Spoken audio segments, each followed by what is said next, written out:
po ma'am sir, for today's video po, nagkanda kami ng fire safety tips sa mga estudyante ng Dimasalang Central School and Dimasalang National High School. Mababait, magaling at mga matatalino ang mga estudyante dito.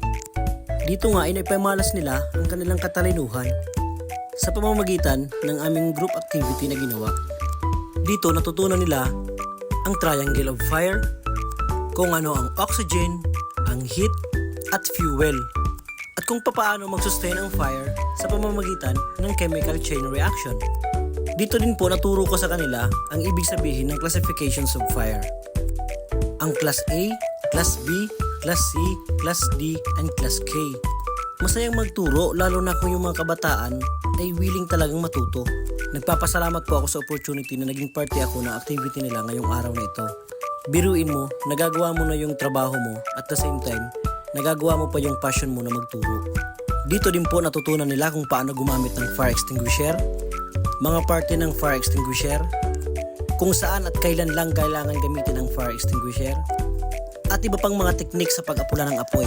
Masayang magturo lalo na kung mga matatalino yung estudyante.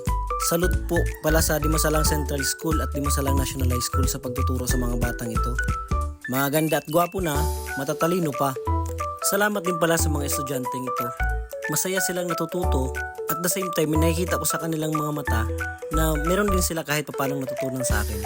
Mag-ingat kayo palagi at sana dalhin nyo palagi yung mga tinuro namin sa inyo, hindi lang po kami, pati na ang Dimasalang MPS, Dimasalang RHU, Dimasalang MDRRMO. At sa lahat po ng council na bumuo nito na napakagandang activity ngayong araw, especially po yung LGU Dimasalang. Hanggang dito na lang po ang aking video. Maraming salamat po, ma'am sir. Pa-share naman po at pa-like at follow na din po. Thank you po. God bless everyone. Keep safe.